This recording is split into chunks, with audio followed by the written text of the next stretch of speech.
എല്ലാവർക്കും നമസ്കാരം. ഇലക്ഷനൊക്കെ കഴിഞ്ഞ് മുഖ്യമന്ത്രിയെ തീരുമാനിക്കുന്ന അടി നടക്കുന്നു എന്ന് സോഷ്യൽ മീഡിയയിലൂടെ നമ്മൾ അറിയുന്നു, 3 പേര് തമ്മിൽ. അതിനിടയ്ക്ക് മുഖ്യമന്ത്രിയെ തീരുമാനിക്കുന്നത് സോഷ്യൽ മീഡിയ അല്ല, ഹൈക്കമാൻഡ് എന്ന് രമേശ് ചെന്നിത്തല പറഞ്ഞെന്നും പറഞ്ഞ് സോഷ്യൽ മീഡിയയിൽ ഒരു വാർത്ത കണ്ടു. രമേശ് ചെന്നിത്തലയോട് ചോദിക്കട്ടെ, അതെന്നാ വർത്താനോ? അത് അമ്മാതിരി വർത്താനമൊന്നും ഇവിടെ വേണ്ട കേട്ടോ. പിണറായി പറയുന്ന പോലെ അമ്മാതിരി വർത്താനമൊന്നും ഇവിടെ വേണ്ട. ഒരു പരിധിവരെ ചോദ്യം ചോദിച്ചപ്പം വീട്ടിൽ പോയി ചോദിക്കാൻ പറയുന്നതിന് തുല്യമായ ഒരു മറുപടി അല്ലേ രമേശ് ചെന്നിത്തലയെ പോലെ ഒരാളിൽ നിന്ന് അങ്ങനെ ഒരു മറുപടി കേരളത്തിലെ ആളുകൾ ചിന്തിക്കുന്നില്ല.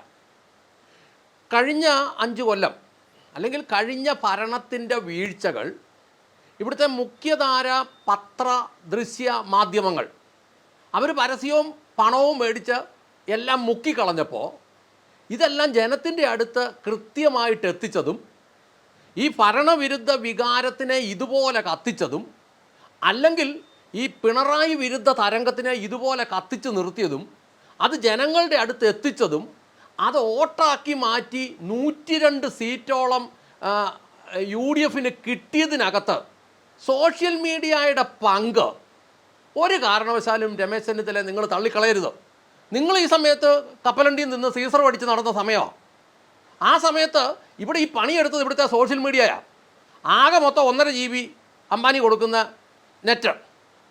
അതുകൊണ്ട് എന്നൊക്കെ ചെയ്യണം? അതുകൊണ്ട് ഇവിടുത്തെ രാഷ്ട്രീയക്കാരനെ വിമർശിക്കണം, കുറ്റങ്ങൾ കണ്ടുപിടിക്കണം, ഇതെല്ലാം എടുക്കണം.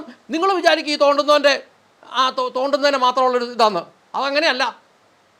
അവർ നല്ല മാന്യമായിട്ട് പണിയെടുത്തിട്ട് ഈ 1.5 GB കൊണ്ട് കിട്ടിയ വീഡിയോകൾ നാട് മുഴുവൻ അയച്ചു കൊടുത്ത് അതിന് കമൻറ്റും എഴുതി, അതിന് തെറി എഴുതി, എന്തുമാത്രം പണിയെടുത്തു കഴിഞ്ഞാൽ ഇവിടെ ഇത് ഇത്ര ഒന്നാക്കിയെന്നറിയാവോ? നിങ്ങൾ 10 കൊല്ലം എവിടെ ആയിരുന്നു?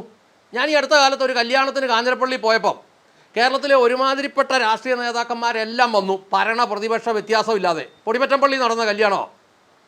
എല്ലാവരും ചക്കര അടയാ. അന്നേരം അവിടെ നിന്ന് ആൾക്കാരെല്ലാം പറഞ്ഞു, കണ്ടോ ഇവന്മാർ ഭരണപക്ഷവും പ്രതിപക്ഷവും എല്ലാം ഉണ്ട്, ഇവന്മാർക്കൊന്നും തമ്മിൽ അങ്ങോട്ടും ഇങ്ങോട്ടും ഒരു ലോഹ്യക്കുറവുമില്ല. കെട്ടിപ്പിടിക്കുന്നു, ഉമ്മ കൊടുക്കുന്നു, എന്നൊക്കെ പരിപാടിയാണ്. അപ്പം ഞങ്ങളോട് എൻ്റെ ദൈവമേ, ഭരണ പ്രതിപക്ഷ ഇവന്മാർ തമ്മിലുള്ള ആ ഗാഠമായ ബന്ധം ആ പൊടിമറ്റംപള്ളിയുടെ കല്യാണ സ്ഥലത്ത് വെച്ച് കണ്ടതാണ്. അങ്ങനെ നിങ്ങൾ കപ്പലണ്ടിയിൽ നിന്ന് സീസറും അടിച്ച് ഇങ്ങനെ ലോകം മുഴുവൻ കറങ്ങി നടന്നപ്പം ഇവിടെ പണിയെടുത്തത് സോഷ്യൽ മീഡിയയാണ്. സോഷ്യൽ മീഡിയയുടെ അടുത്ത് ഇമാതിരി വർത്താനം മേലി പറഞ്ഞേക്കരുത്. കയറ്റി വെച്ചതുപോലെ തന്നെ ഇറക്കി വിടാനും സോഷ്യൽ മീഡിയയെ കൊണ്ട് പറ്റും എന്ന് മനസ്സിലാക്കിയാൽ രമേശ് ചെന്നിത്തലയ്ക്ക് കൊള്ളാം. പിന്നെ പാലം കടന്നപ്പം പാവം മാറുന്ന പരിപാടി ഒന്നും വേണ്ട. ഇനി പറയട്ടെ, ഈ ഹൈക്കമാൻഡ് എന്ന് പറഞ്ഞാൽ ആരാ? മലയാളിക്ക് ഹൈക്കമാൻഡ് എന്നാ തേങ്ങായ? രമേശ് ചെന്നിത്തലയോട് ചോദിക്കട്ടെ, വോട്ട് ചെയ്യാൻ നേരത്തെ ഹൈക്കമാൻഡ് അല്ലല്ലോ തീരുമാനിച്ചത്? ആണോ? അല്ലല്ലോ. അപ്പോൾ ഹൈക്കമാൻഡ് എന്ന് പറഞ്ഞു കഴിഞ്ഞാൽ ഇവിടുത്തെ സാധാരണക്കാരായ ആളുകൾ മനസ്സിലാക്കുന്നത് കോൺഗ്രസ്സുകാരുടെ അകത്തുള്ള അടി തീർക്കുന്ന ഒരു കേന്ദ്രമൊന്നേ ഉള്ളൂ, അല്ലെങ്കിൽ കോൺഗ്രസ്സുകാരുടെ തർക്കപരിഹാരശാല, അല്ലെങ്കിൽ കോൺഗ്രസ്സുകാരെ തല്ലി നടക്കുന്ന ഒരു ദുർഗുണ പരിഹാര പാഠശാല. ഇത്രേ ഉള്ളൂ ഹൈക്കമാൻഡ് എന്ന് പറഞ്ഞാൽ. ഇന്ത്യ മുഴുവൻ പാർട്ടിയെ തകർത്ത് കളഞ്ഞ KC വേണുഗോപാലോ? ചക്കെന്ന് പറഞ്ഞാൽ കൊക്കെന്ന് മനസ്സിലാകുന്ന രാഹുൽ ഗാന്ധിയോ? അല്ലെങ്കിൽ ഇവരൊക്കെ ഇരുന്നപ്പോൾ പാർട്ടി എന്തിയേ? ബംഗാളിലൊക്കെ 2 എണ്ണം പോലും ഇല്ലല്ലോ. എന്തിയാ പാർട്ടി? അതുകൊണ്ട് ഹൈക്കമാൻഡ് കേരളത്തിലെ കാര്യം ഉണ്ടാക്കണ്ട. ബാക്കിയുള്ളതിനെ പെടലിയെ പിടിച്ച് എറിഞ്ഞിട്ട് നിങ്ങളെ എടുത്ത് അകത്തിടാൻ അറിയാമെങ്കിൽ കേരള ജനത്തിന് നിങ്ങളെ ഇതുപോലെ പെടലിയെന്ന് പിടിച്ച് വെളിയിൽ കളയാൻ പറ്റും. അതിനുള്ള അവസരം ഉണ്ടാക്കരുതെന്ന് ഞങ്ങൾ പറയുന്നത്. ഇത്രയും മൃഗീയമായ ഭൂരിപക്ഷം കിട്ടിയിട്ട് കഴിഞ്ഞ 10 കൊല്ലം കപ്പലണ്ടിയിൽ നിന്ന് നടന്ന നിങ്ങളെ ഇനിയും ഹൈക്കമാൻഡ് തീരുമാനിക്കുമെന്ന് പറഞ്ഞാൽ അതിന് പിന്നെ ഞങ്ങൾ പിണറായി പറഞ്ഞ പോലെ മറുപടി പറയേണ്ടത് അത് വീട്ടിൽ പോയി പറഞ്ഞാൽ മതി. വീട്ടിൽ പോയി പറഞ്ഞാൽ മതി. ഇവിടെയൊന്നും പറയേണ്ട ആ സൈസ് കാര്യമൊന്നും. അല്ലെങ്കിൽ അമ്മാതിരി സംസാരം വേണ്ട. നിങ്ങളെ പുറത്താക്കാൻ ഇവിടുത്തെ ജനത്തിന് പറ്റുമെന്ന് നിങ്ങൾ മനസ്സിലാക്കിയിരിക്കണം. MP മാരെ മത്സരിപ്പിക്കുന്നില്ലെന്നുള്ളത് മാന്യമായിട്ട് പറഞ്ഞ ഒരു കാര്യമാണ്. MP മാരെ മത്സരിപ്പിക്കുന്നില്ലെന്ന് പറഞ്ഞാൽ ഹൈക്കമാൻഡിന് അന്തസ്സുണ്ടെങ്കിൽ അമ്മാർ വല്ലതും കുടുംബത്തിൽ പറഞ്ഞവന്മാരാണെങ്കിൽ, കാരണവന്മാർക്കുണ്ടായവന്മാരാണെങ്കിൽ MP മാരെ മത്സരിപ്പിക്കുന്നില്ല, MP മുഖ്യമന്ത്രിയും വേണ്ട, ഇങ്ങോട്ട് കൊണ്ടുവരേണ്ട കാര്യമില്ലത്.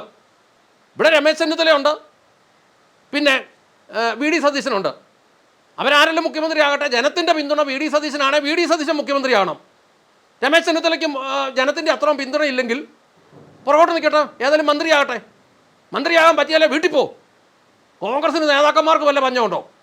ഇഷ്ടം പോലെ നേതാക്കന്മാർ ഇവിടെ ഉണ്ടെന്നേ. ഇപ്പോൾ ഈ മുഖ്യമന്ത്രിയാകാൻ കോൺഗ്രസ് 102 പേരും തയ്യാറാണ്.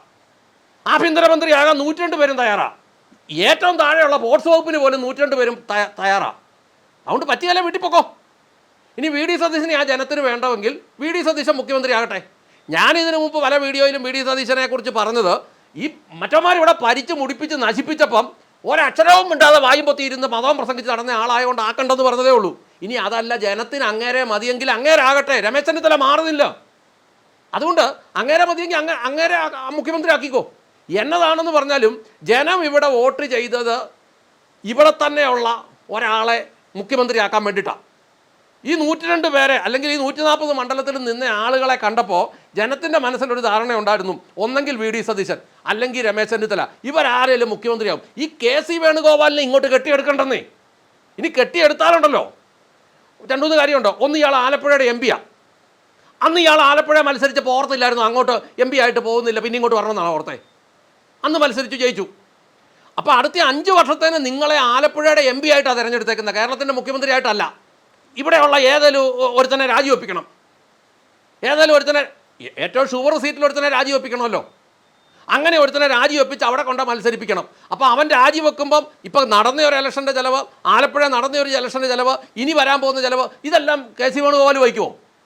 വഹിക്കുകയല്ലെങ്കിൽ ഇനി ഇതിനൊക്കെ ജനങ്ങൾ കോടതി പോകേണ്ടി വരും. കോടതി മുന്നോട്ട് പോവുകയും ചെയ്യും. ഒരുത്തൻ മത്സരിക്കാൻ ഇറങ്ങുമ്പം 5 വർഷത്തേന് എം പി ആയിട്ടാണ് മത്സരിക്കുന്നതെങ്കിൽ അവൻ 5 വർഷം ആ എം പി ആയിട്ട് സേവിച്ച് കഴിഞ്ഞിട്ട് വേറെ പരിപാടിക്ക് പോയാൽ മതി. ഇടയ്ക്ക് രാജിവെക്കണ്ട. രാജിവെച്ചാൽ അതിൻ്റെ പേരിൽ ഇനി ഒരു കേസും കൂടെ ഉണ്ടാകും. കാരണം ഇങ്ങനെ വരുന്ന ഇലക്ഷനുകളുടെ ചിലവ്, ഈ 40 ലക്ഷം എന്ന് പറയുന്ന ഒരു സ്ഥാനാർത്ഥി ചിലവാക്കുന്ന ചിലവല്ല, സർക്കാരിന് ന്യായമായ ചിലവുണ്ട്. ഒരു ഇലക്ഷൻ നടക്കുമ്പോൾ നാട്ടുകാരുടെ അടുക്കുന്നുള്ള പിരിവുണ്ട്. ഇതിനെല്ലാം ഉള്ള ചിലവ് വഹിക്കാമെന്നുണ്ടെങ്കിൽ മാത്രം ഇത് കൂടി വൃത്തിയോട് കാണിച്ചാൽ മതി. അതുകൊണ്ട് ഇവിടെ ആര് മുഖ്യമന്ത്രി ആകുന്നല്ല, അത് ആരെങ്കിലും ആകട്ടെ, നിലവിൽ ജയിച്ചവരിൽ ആരെങ്കിലും ഒരാളാകട്ടെ. അതിനകത്ത് ജനത്തിന് താല്പര്യം. ഇപ്പോൾ കഴിഞ്ഞ ദിവസം ഒരുത്തം പറയുന്നത് കേട്ടു, AICCയുടെ നിരീക്ഷണം കണ്ടെടുത്ത് ഇന്ന് പറയുന്നത് കേട്ടു, അത് MLA-മാരുടെ തീരുമാനമാണ് ആരെ മുഖ്യമന്ത്രി ആകണമെന്ന്. അതൊക്കെ വീട്ടിൽ പോയി പറഞ്ഞാൽ മതി. MLA-മാരെ തിരഞ്ഞെടുത്ത ജനത്തിനൊരു താല്പര്യമുണ്ട് ആര് വേണമെന്ന്. അത് ജനത്തിൻ്റെ തീരുമാനം ഇങ്ങനെയാണെങ്കിൽ ജനത്തിൻ്റെ തീരുമാനത്തിനനുസരിച്ചെടുക്കണം. ഇല്ലെങ്കിൽ ഒറ്റ കാര്യം പറഞ്ഞേക്കാം, കെ സി വേണുഗോപാലിനെ മുഖ്യമന്ത്രി ആക്കിയിട്ട് ജനത്തിന് താല്പര്യമില്ലാതെ കൊണ്ടേയാക്കിയിട്ട് 6 മാസം കഴിഞ്ഞ് എവിടെയായാലും ഇലക്ഷൻ നിർത്തിയാൽ, ഈ പ്രാവശ്യം 6 റൗണ്ട് പിണറായി ധർമ്മടത്ത് വെള്ളം കുടിച്ചു. അതെങ്ങനെയാണെന്ന് ചോദിച്ചാൽ പാർട്ടി ഗ്രാമത്തിൽ വെള്ളം കുടിച്ചു. ഇതുപോലെ എവിടെയെങ്കിലും കൊണ്ട് നിർത്തിയാൽ നിർത്തുന്നവനെ പച്ച തൊടിക്കാതെ ഇറക്കി വിടാൻ അറിയാം ഇവിടുത്തെ ജനത്തിൻ്റെ ഇടയ്ക്ക് അങ്ങനെ ഒരു ധാരണ വന്നു. 6 മാസം കഴിഞ്ഞ് 6 മാസത്തിനുള്ളിൽ ഏതെങ്കിലും ഒരു മണ്ഡലത്തിലോട്ട് പോയി നിൽക്കുമ്പം ഇറക്കി വിടണമെന്ന് ഇവിടുത്തെ ജനം തീരുമാനിച്ചാൽ, സോഷ്യൽ മീഡിയയും കൂടെ തീരുമാനിച്ചാൽ ഇറക്കി വിടുക തന്നെ ചെയ്യും. അന്നേരം ഊമ്പി തിരിഞ്ഞ് പിന്നെ തിരിച്ച് അങ്ങോട്ട് ഡൽഹിയിലോട്ട് പോകുന്നതിൽ നല്ലത് അങ്ങോട്ട് അവിടെ തന്നെ എങ്ങാനും കുടിക്കൂ. ഇപ്പോൾ കെ സി വേണുഗോപാൽ ഇങ്ങോട്ട് വന്നില്ലല്ലോ, ഇവിടെ ഒന്നും സംഭവിക്കാനൊന്നുമില്ല. ഇവിടെ ഇത്രയും ഇവരുണ്ടല്ലോ.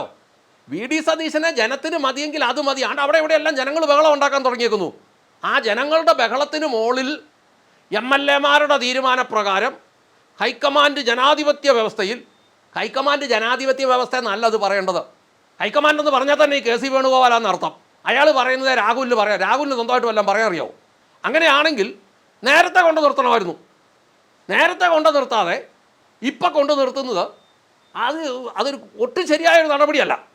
അതുകൊണ്ട് ഇവിടുത്തെ ജനത്തിന് അധികാരത്തിൽ കൊണ്ടുവരാനും അറിയാം, രക്ഷയില്ലെങ്കിൽ എടുത്ത് പുറത്ത് കളയാനും അറിയാം. ഏതൊക്കെയായാലും 102 സീറ്റ് കിട്ടിയിട്ട് ഇത് കൊണ്ടു നടന്ന് വൃത്തിയായിട്ട് ഭരിക്കാൻ പറ്റുന്നില്ലെങ്കിൽ, തമിഴ്നാട്ടിൽ നമ്മൾ മനസ്സിലാക്കുന്ന അവിടെ അധികാരം എടുക്കാനുള്ള ഭൂരിപക്ഷത്തിന് കുറവുണ്ട്, അവിടെ നമുക്കത് മനസ്സിലാകാം. പക്ഷേ ഇവിടെ ഇത്രയും കിട്ടിയിട്ട് നിങ്ങൾക്ക് ഇതുവരെ ഇത് പ്രഖ്യാപിക്കാൻ പറ്റിയില്ല, മുഖ്യമന്ത്രി ആരാന്ന് പ്രഖ്യാപിക്കാൻ പറ്റിയില്ലെങ്കിൽ ഇതൊരു വല്ലാത്ത അവസ്ഥ തന്നെയാണ്. അതുകൊണ്ട് രമേശ് ചെന്നിത്തലയോട് പറയട്ടെ, വോട്ട് ചെയ്ത ജനമാണ് ആത്യന്തികമായി കാര്യം തീരുമാനിക്കേണ്ടത്, ചത്ത് കിടക്കുന്ന ഹൈക്കമാൻഡ് അല്ല. അത് നിങ്ങൾ കൃത്യമായിട്ട് അറിയണം. എന്ന് മാത്രമല്ല, സോഷ്യൽ മീഡിയയിൽ കയറി കൂടുതൽ ചൊറിയരുത് എന്ന് രമേശ് ചെന്നിത്തലയോട് ഓർപ്പിച്ചുകൊണ്ട് നിർത്തട്ടെ. നന്ദി, നമസ്കാരം.